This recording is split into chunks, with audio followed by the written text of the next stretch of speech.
Hello students, मैं जितेश पाराशर। और कैसे हैं बच्चे आप? उम्मीद करता हूं आप सब कुशल मंगल होंगे, कुशल पूर्वक होंगे। और इस डीपीपी की सीरीज़ में आज हम डिस्कस कर रहे हैं डीपीपी नंबर 3। और इस डीपीपी जो रिलेटेड है ये इलेक्ट्रोमैग्नेटिज्म से है।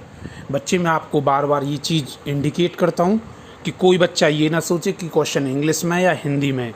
मैं बाईलिंगुअल ही कन्वर्ट करता हूँ। अगर हिंदी मीडियम का बच्चा इंग्लिश को देखता है तो पक्का उसे कम से कम 10 क्वेश्चन तो ज़रूर याद होंगे। और मैं क्वेश्चन को रटवाता नहीं हूँ, समझाता हूँ। ये चीज़ भी आप देख सकते हो वीडियो के अंदर, ठीक है? तो अच्छे से जितना हो सकता है वीडियोज़ को सुनना ज़रूर। आपको 10-20 मिनट ज़रूर निकालने। डीपीपी तो बिल्कुल छोड़ना ही नहीं है। क्यों? क्योंकि मैंने बार बार बोला डीपीपी मैं इस तरह से करा रहा हूँ, जहाँ से मुझे मिल रहा है कंटेंट वहाँ से ला रहा हूँ। अच्छी से अच्छी बुक, जो बुक मिल रही है। क्यों? जिस दिन आप पेपर में बैठो तो आपको हर क्वेश्चन देखा हुआ लगे कि ऐसा क्वेश्चन कि हाँ, आंखों की नज़रों के सामने से निकल चुका है। चलिए शुरुआत करते हैं अपने उसी दौर से डीपीपी की। और आपको पता है डीपीपी डेली प्रैक्टिस पेपर। चलिए बच्चे, चैनल को लाइक शेयर सब्सक्राइब करते रहिए। ये चीज़ तो आपको बताने की ज़रूरत नहीं है, वैसे आप समझदार हैं। चलिए स्टार्ट करते हैं बच्चे। यहाँ ध्यान दीजिए। सबसे पहला क्वेश्चन कहता है the appropriate material is used for construction of resistance box.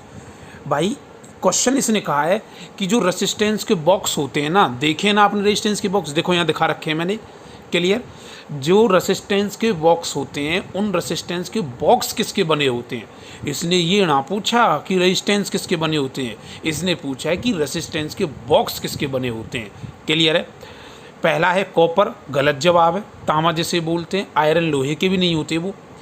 एक वर्ड अगर आपको याद हो, जिस बच्चे ने मेरी पहली डीपीपी ली है, मैं बार बार बोल रहा हूँ, तुम देखना 10 डीपीपी लेने के बाद क्वेश्चन रिपीट होने लगेंगे और आपका कह रहे सर ये तो पढ़ा था। यही तो तुम्हारे अंदर कॉन्फिडेंस चाहिए मुझे। मैंने पहली डीपीपी में यही क्वेश्चन था सेम, लेकिन उसमें ऑप्शन बदले हुए थे और जो बहुत अच्छे लेवल के क्वेश्चन थे। कहता कि मटेरियल कौन सा है जिसका रेजिस्टेंस बॉक्स बना होता है। तो एक मैंने मटेरियल लिखाया था, अगर आपको याद हो, कुछ ऐसे करके CONSTAN,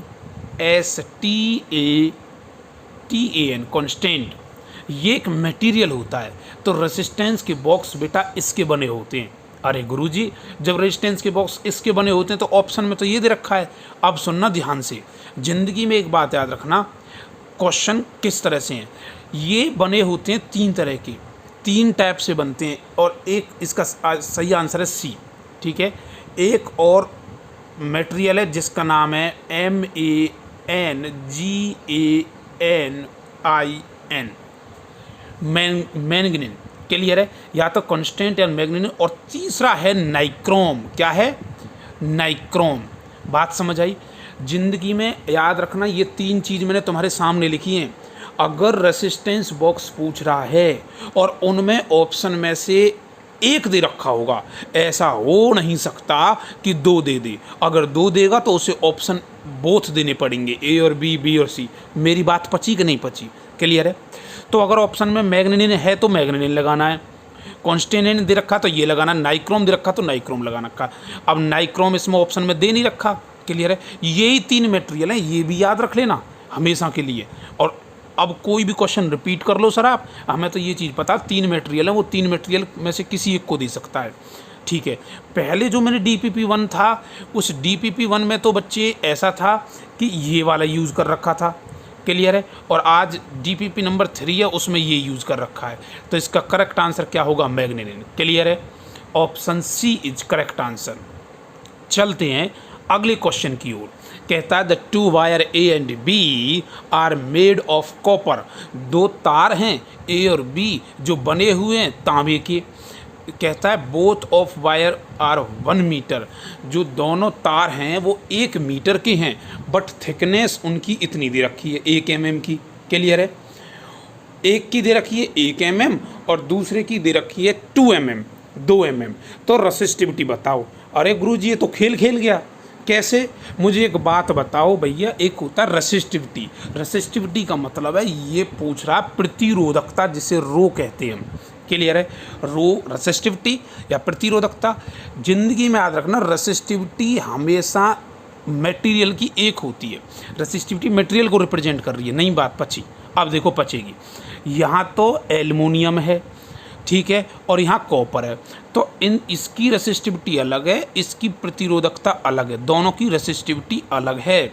मटेरियल बदलने पर, उसके पदार्थ के बदलने पर रेसिस्टिविटी प्रतिरोधकता बदल जाती है। अब इसने एक बात कही है, दोनों तार किसके हैं? कॉपर के। अरे तार ही तो अलग अलग कर दिए, ए और बी कॉपर के। जब एक ही मटेरियल के दो तार बन रहे हैं तो उसकी रेसिस्टिविटी सेम है। सपोज करो, जस्ट इमेजिन, तुम दो भाई हो और दोनों भाइयों को क्या कर रखा है, दो भाइयों छोटे बड़े, कहा कि भाई एक कपड़ा है, ऐसे करो इस एक कपड़े में से ही इनकी दो शर्ट सिलवा दो, सेम टू सेम। डिक्टो ड्रेस कभी देखी होगी आपने। तो क्या है भाई, मटेरियल कपड़ा सेम है, वायर ही तो अलग अलग हैं, तो तुम कहोगे ओहो रेसिस्टिविटी उसकी सेम है। बात समझ आई नहीं आई? जब वायर बदलता है तब रेसिस्टिविटी बदलती है। क्लियर है? यानी दिक्कत नो दिक्कत। तो इसने लिख भी रखा है, और जो लिखा हुआ पढ़ लेंगे, resistivity of a wire depend upon the dimension, depend करती है किस पे? नेचर ऑफ मटेरियल पे। तो रेसिस्टिविटी क्या है दोनों की? सेम। करेक्ट आंसर क्या होगा इसका? सी। चलते हैं अगले क्वेश्चन की ओर। How many electron constituent in current of 1 ampere. ओ जी, 1 एम्पियर की धारा में कितने नंबर ऑफ इलेक्ट्रॉन होंगे? Q इक्वल टू एन ही तो जानते होंगे ना। और ये क्वेश्चन अगर नहीं भी समझ पाओगे तो बेटा जिस दिन मैं इलेक्ट्रोस्टैटिक कराऊंगा बहुत सारे क्वेश्चन हो जाएंगे। मैं बार बार बोल रहा हूँ डीपीपी में मिक्स क्वेश्चन आएगा, लेकिन याद रखना जिस दिन मैं थ्योरी कराऊंगा उस टाइम सारे क्वेश्चन क्लियर हो जाएंगे। ठीक है जी। क्वेश्चन थर्ड का answer Q equal to n से निकालते तो थर्ड का आंसर आता है A. Correct answer is A. ठीक है। अगला क्वेश्चन कहता है the example of non ohmic resistance. बेटा एक होता है ओम्स लॉ। ओम्स लॉ क्या होता है? V is equal to I R, और V is equal to I R मतलब जो स्ट्रेट लाइन को फॉलो करे। ठीक है। तो इस कंडीशन में क्या कहता है, ये कौन सा ऐसा है जो नॉन ओमिक रेसिस्टेंस है? ठीक है। आप मुझे एक बात बताओ, V और I के बीच में जब ग्राफ बनाते थे ना, V और I के बीच में जब ग्राफ बनाते हैं, अगर स्ट्रेट लाइन आ जाए तो वो ओमिक ग्राफ होता है, क्योंकि वो बाबा ओम को फॉलो कर रहा है। अगर इसके बीच में ग्राफ बना रहे हो और वो स्ट्रेट लाइन ना हो जाए, ऐसे आ जाए, तो उसे हम नॉन ओमिक कहते हैं। क्या कहते हैं? Non ohmic. और ऐसा ग्राफ तुमने पता कब पढ़ा था? याद करो, फॉरवर्ड बाइसिंग, और नीचे जब थे तो ऐसे करके रिवर्स बाइसिंग। याद आ रहा है? तो ये किस में पढ़ा था तुमने? सेमीकंडक्टर में पढ़ा था कि नहीं पढ़ा था? Forward biasing. तो बच्चे जो ये तो है ओमिक ग्राफ, जो ओम्स लॉ को फॉलो करे, सीधी लाइन आए। लेकिन अगर सीधी लाइन नहीं आए तो वो नॉन ओमिक कहा जाता है। और नॉन ओमिक का एग्जाम्पल है सेमीकंडक्टर डायोड। क्लियर है? Semiconductor diode. सबको क्लियर है बात? ना कॉपर होगा ना कार्बन रजिस्टर होगा, ये भी सब कैसे हैं? ओमिक हैं। टंजस्टन वायर है, ये भी ओमिक है, लेकिन करेक्ट आंसर इसका क्या है? सेमीकंडक्टर। ठीक है जी। चलिए अगला क्वेश्चन कहता है करंट वोल्टेज ग्राफ दे रखा है। ओहो, ग्राफ दे रखा है V और I के बीच में। ठीक है। तो बेटा V और I के बीच में जो ग्राफ होगा तो वो हमेशा किसे रिप्रेजेंट कर रहा है? V और I के बीच का ग्राफ रिप्रेजेंट करता है किसे? रेजिस्टेंस को, प्रतिरोध को। अच्छा, तो बताइए किस पे टेम्परेचर दो दे रखे हैं, T1 और T2। ऑप्शन देख के बताना, T1 और T2 ज़्यादा होगा, बराबर होगा, क्या होगा? This and this. अब सुनो, जब भी V और I के बीच में ग्राफ बनेगा, कॉन्सेप्ट सुनना, तो थीटा इनवर्सली प्रोपोर्शनल होता है आर के। जब भी मैं तुमसे ये कहूँ ना ये ऐसे होता है, तो मान लेना ऐसे होता है। क्यों? क्योंकि जब मैं कॉन्सेप्ट कराऊंगा ना तो उस दिन तुम्हें पता लगेगा, अच्छा हाँ सर आप डीपीपी में यूज़ तो किया था वो। जिस दिन मैं ओम्स लॉ बताऊंगा तो उस दिन बताऊंगा थीटा इनवर्सली प्रोपोर्शनल आर होता है। ठीक है जी। अच्छा, इसका मतलब थीटा बढ़ेगा तो रेजिस्टेंस घटेगा। बात पची नहीं पची? अरे थीटा मतलब कौन बढ़ेगा तो रेजिस्टेंस, प्रतिरोध घटेगा। अच्छा बताओ रेजिस्टेंस, अब इतने बड़े तुम समझदार हो तो मुझे बताओ रेजिस्टेंस किसका ज़्यादा होगा? सर जी रेजिस्टेंस उसका ज़्यादा होगा जिसका थीटा कम होगा, जिसका थीटा कम होगा। अब देखो मुझे एक बात बताओ, इसका थीटा कम है ना, यहाँ देखो इसका थीटा कम है, जब कम है तो इसका रेजिस्टेंस क्या है, ज़्यादा है, ठीक है। इसका थीटा ज़्यादा है तो रेजिस्टेंस भी क्या, थीटा ज़्यादा है तो रेजिस्टेंस क्या है, कम। बात समझ आई नहीं आई? पहले एक बात बताओ, ये बात क्लियर है? थीटा जिसका जितना कम होगा रेजिस्टेंस उसका उतना ही ज़्यादा होगा, और रेजिस्टेंस प्रतिरोध जो होता है वो ताप पर, टेम्परेचर पर डायरेक्टली प्रोपोर्शनल होता है। इसका मतलब T2 ज़्यादा होगा किससे, T1 से। बात समझ आई नहीं? T2 ज़्यादा होगा किससे, T1 से। तो फिफ्थ का करेक्ट ऑप्शन होगा ऑप्शन नंबर सी। वो जी बात पची का नहीं पची, पच गई। एक लाइन में बोलूँ, रेजिस्टेंस थीटा इन्वर्सली प्रोपोर्शनल होता है आर के, थीटा बढ़ेगा तो रेजिस्टेंस घटेगा।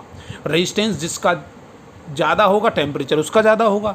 अब क्वेश्चन में आंसर में आप देख लो कि सर जिसका थीटा कम है, थीटा कम तो रेजिस्टेंस ज़्यादा, तो T2 ज़्यादा, बस सिंपल, ठीक है जी। ऐसे क्वेश्चन दोबारा फंसेंगे तो आप उस टाइम तो ये कह दोगे अरे सर आते क्वेश्चन। कहता है there are the 3 resistance of each of 8 ohm are connected in triangle. अरे सर ये देखो, ये देखो चूरन क्वेश्चन है बिल्कुल। ये देखो 8 ट्रायंगल में कनेक्ट कर रखा, दिस इज ए बी, ओ हो ये और ये किस में हो गए, सीरीज। ये इसके साथ किस में आ जाएगा, पैरेलल। क्या होगा आंसर, सॉल्व करके देखना बात सम। अरे ये दोनों सीरीज 8 और 8 16, 16 8 के साथ किस में बन जाएगा, पैरेलल में। और पैरेलल में आप जानते हो ऊपर करो गुना और नीचे करो जमा। करेक्ट आंसर होगा इसका ऑप्शन डी, 16/3। अगला क्वेश्चन आपके पास स्क्रीन पर। ओहो, फिर से वही क्वेश्चनों का ड्रामा सर। कहता है which one of the following is the best material for making connecting wire.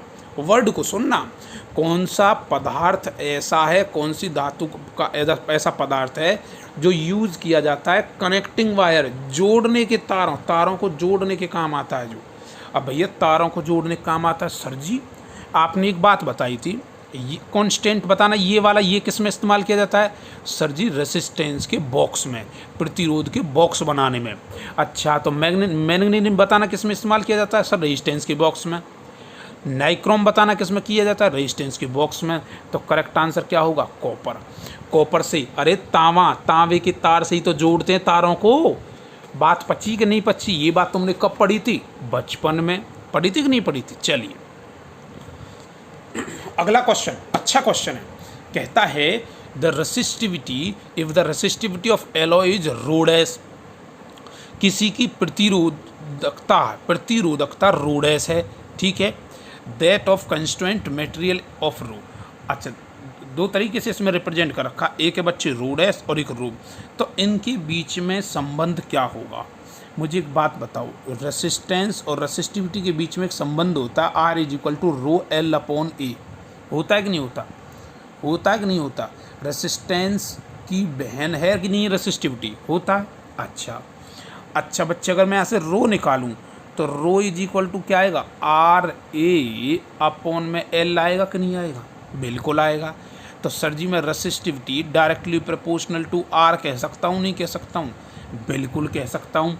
अरे प्रतिरोधकता प्रतिरोध के समानुपाती होगी, डायरेक्टली प्रोपोर्शनल होगी, ठीक है। यहाँ तक बात क्लियर है। अच्छा इसका मतलब रेसिस्टेंस जिसका कम होगा प्रतिरोधकता उसकी भी कम होगी, क्लियर है।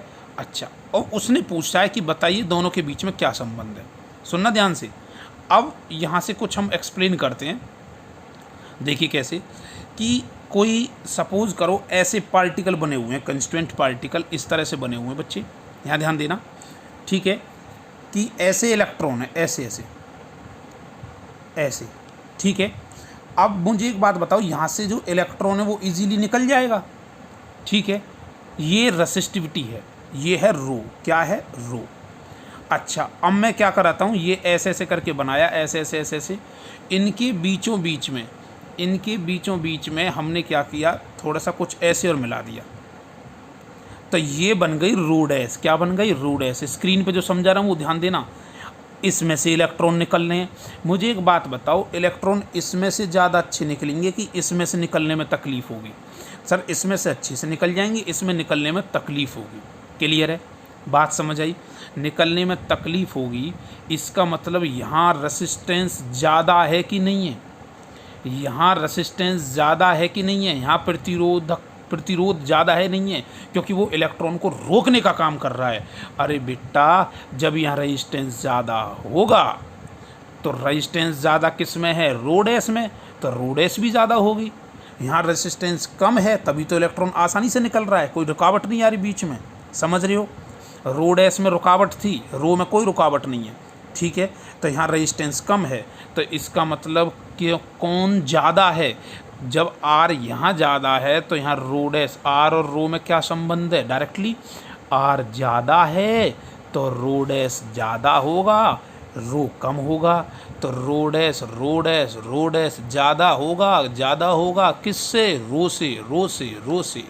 बात पची कि ना पची? पच गई। करेक्ट आंसर इज ए, आपकी आंखों के सामने, ठीक है जी।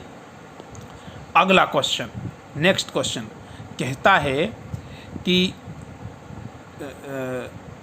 देखिए बच्चे यहाँ क्वेश्चन क्या कहता है, कहता है when a resistance of finite length R is reduce to half of its original dia, clear है, what is the new resistance. कहता है कि कोई फाइनाइट की कोई फिक्स एक लेंथ का एक प्रतिरोध था जिसकी रिड्यूस कर दिया, उसकी कम कर दिया, आधा कर दिया उसकी डायामीटर का, मतलब रेडियस और डायामीटर का, क्लियर है। What is the new resistance. बच्चे जब ये क्वेश्चन ऐसे होंगे तो इसके लिए भी मैं आपको डायरेक्ट ट्रिक बताऊंगा कि new R dash is equal to होता है एन रेज टू पावर 4 और आर, ये रिलेशन आता है, क्लियर है, बात समझ आई, कोई दिक्कत तो नहीं है, ठीक है। R dash is equal to N raise to power 4 R, और हकीकत में जो इसका फॉर्मूला बनता है वो फॉर्मूला क्या बनता है, यहाँ ध्यान देना, फॉर्मूला कहता है कि न्यू, अगर कभी भी न्यू रेडियस निकालनी है, नई त्रिज्या निकालनी है, तो नई त्रिज्या कहती है कि 1/n इंटू ओरिजिनल रेडियस, ठीक है। अब 1/n मतलब उसे आधा कर दिया, और जब ऐसा करते हैं तो रेजिस्टेंस जो होता है वो n raise to power 4r, clear है। तो आधा मतलब 1/2 कर दिया, 2 है ना, ठीक है, 1/2 है, तो 1/2 मतलब n क्या रिप्रेजेंट कर रहा है, 2 को, तो यहाँ 2 रख दो, तो 2 की power 4 into R, R dash is equal to 2 की पावर 4 क्या होगा, 2 गुणा में 2 गुणा में 2 गुणा में 2, करेक्ट आंसर होगा इसका 16। इसका एक मेथड और भी है, एनसीईआरटी का क्वेश्चन है, और याद रखना हमेशा एनसीईआरटी और एनसीईआरटी के एग्जाम्पल पूछने की मोस्ट प्रोबेबल संभावना होती है, ठीक है जी। इसका एक मेथड और भी है, वो मैं तभी बताऊंगा जब रेजिस्टेंस पे बेस्ड क्वेश्चन कराऊंगा। कौन से बेस्ड क्वेश्चन, कि ये घट जाए ये बढ़ जाए, अगर काट दिया जाए तार को दोगुना हो जाता है, डबल हो जाता है, वो वहीं कराऊंगा न्यूमेरिकल, ठीक है जी। चलिए अगला क्वेश्चन, क्वेश्चन नंबर 10 कहता है EMF of volt internal resistance R दे रखा, ये दे रखा, देन द टर्मिनल पोटेंशियल क्या होगा। देखो बेटा, एक होता है V is equal to E plus I R, और एक होता है V is equal to E minus I R. देख लो, एक बार ही बताऊंगा, याद रखना, एक बार बताऊंगा, लेकिन जब जब ये क्वेश्चन आएगा आप सारे क्वेश्चन कर दोगे, तो इसलिए कह रहा हूँ आप ध्यान से देखना मैं जो बताने जा रहा हूँ। देखो बच्चे, एक होता है V is equal to E plus I R, एक होता है V is equal to E minus R, पता है, एक होता है V वोल्टेज, और एक होता है बेटा EMF इलेक्ट्रोमोटिव फोर्स, विद्युत चुंबकत्व बल, क्लियर है। और V विभव आप जानते हो, E ना, E हमेशा ही V से ज़्यादा होता है, E हमेशा ही V से ज़्यादा होता है, लेकिन सिर्फ एक ही केस है बच्चे जब V E से ज़्यादा होता है, और वो केस पता है कौन सा है, वो है चार्जिंग का केस। कौन सा केस, चार्जिंग। जब कोई बॉडी चार्ज होती है तो उस कंडीशन में V ज़्यादा होता है E से, लेकिन हमेशा EMF ज़्यादा होगा V से। ये बात समझ आई, ठीक है, कोई दिक्कत तो नहीं है। और इसमें जो ये है ना, ये वाली कंडीशन है, ये है चार्जिंग की कंडीशन। कौन सी कंडीशन, चार्जिंग। तो मतलब ये V ज़्यादा है E से, और ये जो कंडीशन है ना, ये है डिस्चार्जिंग की कंडीशन। बात पची कि नहीं पची? क्लियर है? ये है चार्जिंग, ये डिस्चार्जिंग। अच्छा मुझे एक बात बताओ, फिर बोलूँ चार्जिंग की एक कंडीशन, E हमेशा ही ज़्यादा होगा V से, मेरे साथ साथ बोलो ना, E हमेशा ज़्यादा होगा V से, लेकिन एक केस में सर जी V ज़्यादा होगा किससे? E से। और वो केस कौन सा होगा? एक केस में V ज़्यादा होगा E से, और वो केस कौन सा होगा? चार्जिंग का होगा। और चार्जिंग में क्या आता है? चार्जिंग में प्लस आता है कि नहीं आता? V is equal to E plus IR। Charging में आता प्लस बेटा, ठीक है। और ये डिस्चार्जिंग होता, डिस्चार्जिंग क्या आ जाता? V is equal to E minus IR। जब ये डिस्चार्जिंग होता तो डिस्चार्जिंग क्या होता? E ज़्यादा होता V से। ये पॉइंट लिख लेना अपनी बुक में, कहीं भी दिमाग में, ठीक है ना। सिर्फ चार्जिंग के केस में ही V ज़्यादा होता है, और ज़्यादा होता तो उस टाइम चार्ज मतलब हो रहा तो प्लस का साइन आता है, ठीक है। तो करेक्ट आंसर इसका होगा C। ऐसे ही देखो, फिर से क्वेश्चन नंबर 11 में इसने फिर रिपीट कर दिया। ये क्वेश्चन और ये क्वेश्चन बेटा दोनों सेम हैं। ये मत समझ बैठना कि सर डिस्चार्जिंग लिख रही है यहाँ, कि सर डिस्चार्जिंग लगा दो ना। डिस्चार्जिंग ऑफ रेटेड EMF वो जरूर दे रखा है, लेकिन इंटरनल रेजिस्टेंस ऑफ, यहाँ ध्यान देना क्या बोलता है? चार्ज्ड विद, चार्ज किया जा रहा अभी भी उसे, ठीक है। तो इस कंडीशन में भी क्या होगा? V is equal to E plus IR। समझ रहे हो? क्लियर बच्चे सबको? V plus IR। अब देखिए अगला क्वेश्चन, क्वेश्चन नंबर 12 है कि ampere hour is the unit of, ampere hour किसकी इकाई है? क्वेश्चन नंबर 12 करेक्ट आंसर होगा बच्चे इसका, बताओ बताओ। एम्पियर आवर, ओहो एम्पियर, एम्पियर आवर, आवर मतलब टाइम पूछ लिया, और ये क्या है? I, ये क्या है? T। भाई I मतलब करंट को ही तो बोलते हैं, और I इज इक्वल टू क्या होता है? Q अपॉन T होता है। तो Q इज इक्वल टू क्या होता है? I इंटू T होता है कि नहीं होता? तो Q is equal to I into T होता है। तो इसका मतलब Q की है नहीं है, चार्ज की है नहीं है, आवेश की है नहीं है, तो क्या कहता है? Quantity of charge. Question number 12 का A करेक्ट आंसर होगा। अगला क्वेश्चन नंबर नेक्स्ट 13 कहता है 3 रेजिस्टेंस दे रखे हैं भाई, 3 रेजिस्टेंस दे रखे हैं, और कहता है how many different combination, 3 resistance के कितने कॉम्बिनेशन बन सकते हैं? NCERT क्वेश्चन है। करेक्ट आंसर है बच्चे इसका ऑप्शन नंबर B 4। देखो भाई 3 है, 3 रेजिस्टेंस के सर जी एक ऐसे बन गए, बन गया। दूसरा तरीका तीनों पैरेलल में बना दो, ठीक है। तीसरा तरीका देखो सर जी 2 ऐसे बना दो और एक ऐसे बना दो, बन गया। और चौथा तरीका देखो, चौथा तुम्हें पता ही है ट्रायंगल वाला, बनाया था नहीं बनाया था? ये 4 तरीके भाई सब, 4 तरीके के अलावा कोई और तरीका है ही नहीं। तो करेक्ट आंसर क्या होगा? B। अगला क्वेश्चन नेक्स्ट कहता है if the length of the potentiometer wire is increase then the accuracy in determination of null point. अगर किसी की लंबाई को, पोटेंशियोमीटर की लंबाई को अगर बढ़ा दिया जाए, क्लियर है, बढ़ा दिया जाए तो क्या फ़र्क पड़ेगा? बेटा V डायरेक्टली प्रोपोर्शनल होता है L के। तो पोटेंशियोमीटर क्या करता है? ये पोटेंशियोमीटर विभव को मेजरमेंट करता है, और कौन सा? स्मॉल अमाउंट का, छोटा जो विभव होता है, स्मॉल वोल्टेज को मेजरमेंट करता है पोटेंशियोमीटर।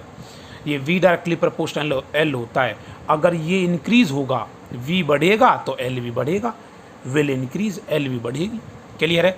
Option A। अगला क्वेश्चन नेक्स्ट क्वेश्चन नंबर 15 कहता है the instrument of accurate measurement of EMF, EMF के मेजरमेंट कौन सा इंस्ट्रूमेंट करता है? Correct answer is potentiometer. बेटा पोटेंशियोमीटर 3 तरह से काम आता है, याद रख लेना आज ये बात।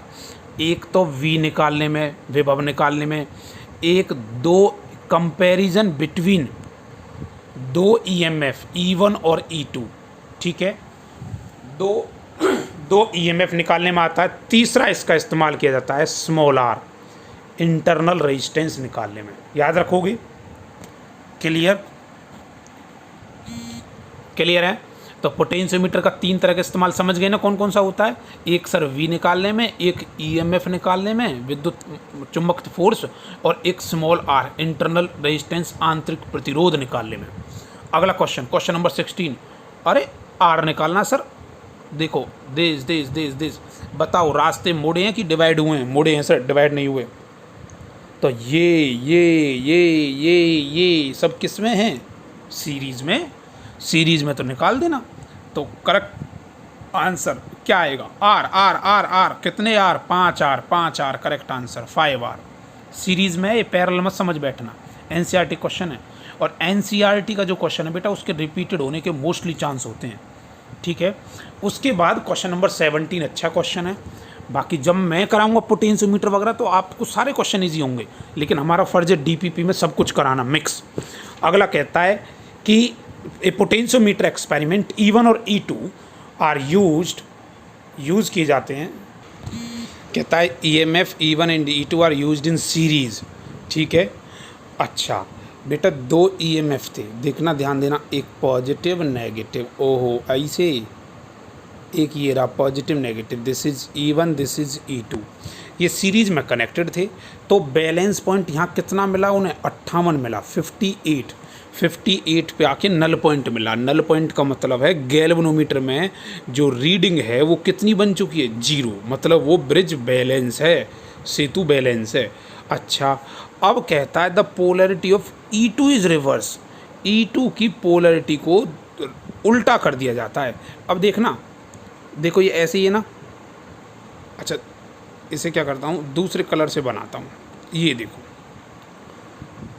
सर जी, E1 वही है, लेकिन किंतु परंतु इंतु, ये पॉजिटिव था ना और ये नेगेटिव था, इसको उलट दिया E2, ठीक है।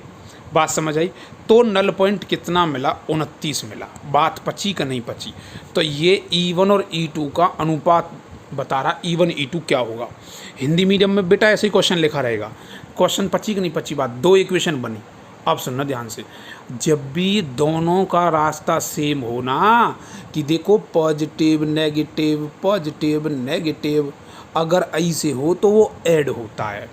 लेकिन कभी भी पूरी फिजिक्स में अपोजिट आ जाए, पूरी फिजिक्स में अपोजिट वर्ड कहीं लिख जाए ना, तो याद रख लेना जिंदगी में बात, उसका मतलब होता है नेगेटिव। बताओ ये क्या है? पॉजिटिव, ये नेगेटिव, ये क्या है? नेगेटिव, ये क्या है? पॉजिटिव। बात समझ आई नहीं आई? बताओ, इसमें तो करंट जब निकलेगा, मुझे एक बात बताओ, करंट हमेशा कहाँ से कहाँ चलता है? करंट हमेशा चलता है बेटा पॉजिटिव टू नेगेटिव, चलता है कि नहीं चलता? तो इसमें तो ऐसे चलेगा। अब देखो, इसके थ्रू भी तो ऐसे चलेगा, पॉजिटिव से नेगेटिव, ऐसे तो निकलेगा बाहर। यहाँ देखो, ये ऐसे और यहाँ से ऐसे चल रहा है। बताओ, अपोजिट चल रहा है नहीं करंट? तो यहाँ क्या आएगा? E1 माइनस E2, और यहाँ क्या आएगा? E1 प्लस E2, सेम दिशा में। तो आप 2 इक्वेशन बनाओगे, E1 plus E2 is equal to कितना है? 58, और E1 minus E2 is equal to कितना? 29। Equation number 2। इक्वेशन 1 और इक्वेशन 2 समझ गए? यहाँ लिखने में डिफ़िकल्टी होती है, लेकिन आप समझदार हो, समझ पाएंगे, क्योंकि मैं कोशिश कर रहा हूँ। 2 इक्वेशन बनी, E1 प्लस E2। सर जी, जो सेम दिशा में था वहाँ प्लस आ गया, जो उल्टी दिशा में जा रहे थे, विद्युत धारा अलग अलग बह रही थी, वहाँ माइनस आ गया। 29 बन गया। दोनों को कंपैरिजन कर दो, डिवाइड कर दो, दिस अपॉन दिस, इक्वेशन निकल जाएगी। और जब वहाँ से इक्वेशन निकालोगे तो उस कंडीशन में जो निकल के आएगा वो अनुपात निकल के आता 3:1, 3:1। क्लियर है? 3:1, ठीक है। और इस क्वेश्चन को मैंने थोड़े से अच्छे वे में लिख के आपको देखो दिखा रखा है, साइड में दिख रहा है ना सबको? हाँ, ठीक है, कर लोगे ना सॉल्व? और ये क्वेश्चन फंसेगा आगे कभी भी तो जीवन में निकाल दोगे, ये या इस पे आधारित। अगला क्वेश्चन, नेक्स्ट क्वेश्चन क्या कहता है कि कहता है a strip of copper and another germanium are cooled at room temperature. 2 strip हैं किसकी? कॉपर की और जर्मेनियम की, जिनको ठंडा किया जाता है रूम टेम्परेचर पर से कब? रूम टेम्परेचर से कब तक? 80 केल्विन तक। द रेजिस्टेंस ऑफ, बताइए उनके रेजिस्टेंस पे क्या फ़र्क पड़ेगा? तो याद रखना, इसका करेक्ट आंसर होगा बच्चे डी, ऑप्शन नंबर डी। कहता है जो कॉपर स्ट्रिप होती है वो डिक्रीज़ करेगी, जबकि जर्मेनियम जो होगी वो इंक्रीज़ करेगी। ऐसा क्यों? देखो बेटा, कॉपर जो होता है ना, ये तो है मेटल, ये तो है धातु, और जर्मेनियम जो है ये है सेमीकंडक्टर, अर्धचालक जिसे हम बोलते हैं, क्या बोलते हैं, अर्धचालक। बात समझ आई। अगर ये ऐसे है अर्धचालक है ना। अब देखो रेजिस्टेंस जो होता है ना, प्रतिरोध होता है वो धातु, अगर रेजिस्टेंस बढ़ेगा, धातु में रेजिस्टेंस बढ़ेगा तो कब बढ़ता है, जब टेम्परेचर बढ़ता है। लेकिन अगर बात करते हैं सेमीकंडक्टर की, मतलब अर्धचालक की, तो वो इंक्रीज होता है कब, जब टेम्परेचर घटता है। बात समझ आई, क्लियर है ना। तो इसमें तो प्रतिरोध धातु में तो टेम्परेचर घटने पर घटता है, लेकिन अर्धचालक में ये टेम्परेचर घटने पर बढ़ता है, प्रतिरोध बढ़ता है। तो इसलिए करेक्ट आंसर क्या होगा, डी। ठीक है ना, कोई दिक्कत तो नहीं है। अगला question, question number 19, second last question आपके पास। The electric resistance passing through a metallic wire produce heat. ओहो, जब भी कोई विद्युत धारा किसी तार में से जब जाती है तो वो गर्म हो जाती है, ऐसा क्यों। क्वेश्चन नंबर 19 और इसका करेक्ट आंसर है बच्चे ऑप्शन नंबर ए। क्योंकि वो वायर होता है, उस वायर में क्या होता है, इलेक्ट्रॉन होते हैं, इलेक्ट्रॉन आपस में कोलिजन करते हैं। ये बातें मैं बताऊंगा तो मैं ड्रिफ्ट वेलोसिटी में, और बेटा ऐसे नहीं बताऊंगा, इमेजिनेशन करके बताऊंगा। क्लियर है, जो कभी ज़िंदगी में भूलोगे ही नहीं। कोलिजन मतलब आपस में टकराते हैं, जिसकी वजह से इलेक्ट्रॉन जो एनर्जी होती है वो अप्रोप्रिएट, तो आपस में टकराते हैं, टकराने पे एनर्जी निकलती है, एनर्जी की वजह से वो तार गर्म हो जाता है। क्लियर है, तो करेक्ट आंसर इसका था ए। क्वेश्चन नंबर 20 कहता है, अगला क्वेश्चन कि किलो वाट आवर किसकी इकाई है। ओहो सर जी, ये तो किलो वाट आवर KWH पूछ रहे हो आप। अच्छा, पावर की क्या होती है, वॉट होती है सर। करंट की क्या होती है, एम्पियर होती है। चार्ज आवेश की क्या होती है बाबा, कूलाम होती है। तो सर जी ये एनर्जी की है, किसकी है, एनर्जी की। याद रखना एनर्जी की जूल भी होती है, लेकिन ये कौन सी एनर्जी है, एनर्जी याद है, एनर्जी कंज्यूम, मैंने क्वेश्चन करवाए थे पिछली DPP में। क्लियर है कि कोई बल्ब की खपत कितनी है, ऊर्जा कितनी है उसकी, तो उसको किस में मेजरमेंट करते हैं, KWH में। घर की रीडिंग किस में करती है, KWH में। बात समझ आई, तो करेक्ट आंसर KWH 20। ठीक है जी, आज की टेस्ट सीरीज यहीं पे कंप्लीट होती है। ये मैंने आंसर दे रखे हैं, PDF फाइल आज आपको मिल जाएगी। और स्टूडेंट, आपका सबसे चहेता चैनल नो श्रम स्टडी पॉइंट, मेरा YouTube चैनल, जहाँ मैं लेक्चर दूंगा और पूरी फिजिक्स कराऊंगा, टेंशन ना लेना, 11, 12 सब। ठीक है जी, बस मुझे सहयोग चाहिए, जितना हो सकता मैक्सिमम, जितना सब्सक्राइब कर सकते हो इसे लाइक करो, सब्सक्राइब करो, उतना और अच्छा कंटेंट देने की मैं एक प्लानिंग और भी कर रहा हूँ। जैसे DPP भी है, उसके बाद नोट्स भी हैं। क्लियर, एक प्लानिंग और भी चल रही है, अगर उसका टारगेट तब करूँगा जब सब्सक्राइब मेरे बहुत अच्छे बढ़ते जाएंगे। ठीक है जी, और अपना ख्याल रखिए बच्चे, ध्यान रखिए। आपका सबसे चहेता चैनल नो श्रम स्टडी पॉइंट, जिसका मतलब है रामबाण। जय हिंद स्टूडेंट्स। ओके।